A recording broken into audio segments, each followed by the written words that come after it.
से कहानी संग्रह निकालने के लिए बाध्य करे, आपको खड़े खड़े कहानी पढ़वा दे जाए और जब आपको याद आए कि अरे मुझे तो बैठ के पढ़ना था।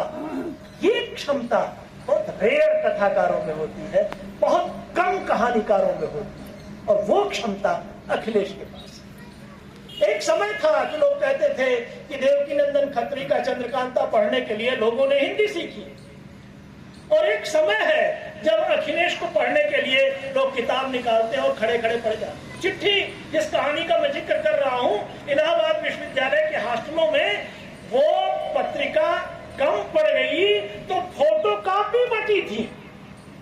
कहानी की फोटोकॉपी मनमोहन पार्क में जाकर के हो रही थी और डेलीगेसी से लेकर के हॉस्टलों तक वो कहानी फोटोकॉपी में लोगों ने पढ़ी। ऐसी लोकप्रियता।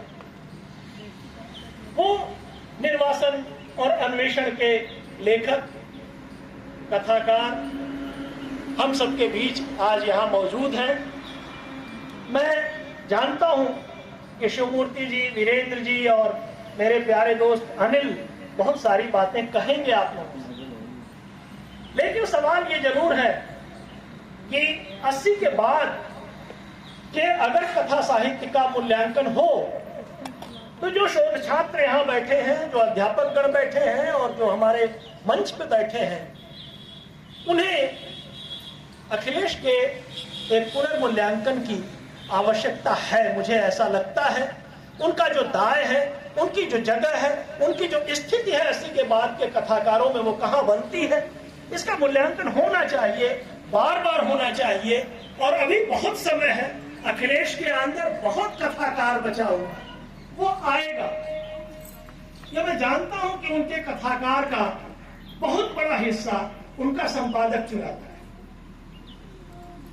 बहुत संपादकों के साथ ये कहा गया कि वे लेखक से संपादक बने और फिर संपादक ही बन के रह गए, लेखक उनका मर गया। अखिलेश के साथ ऐसा नहीं।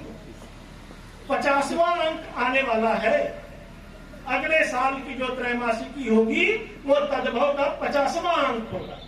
क्या नायाब पत्रिका है।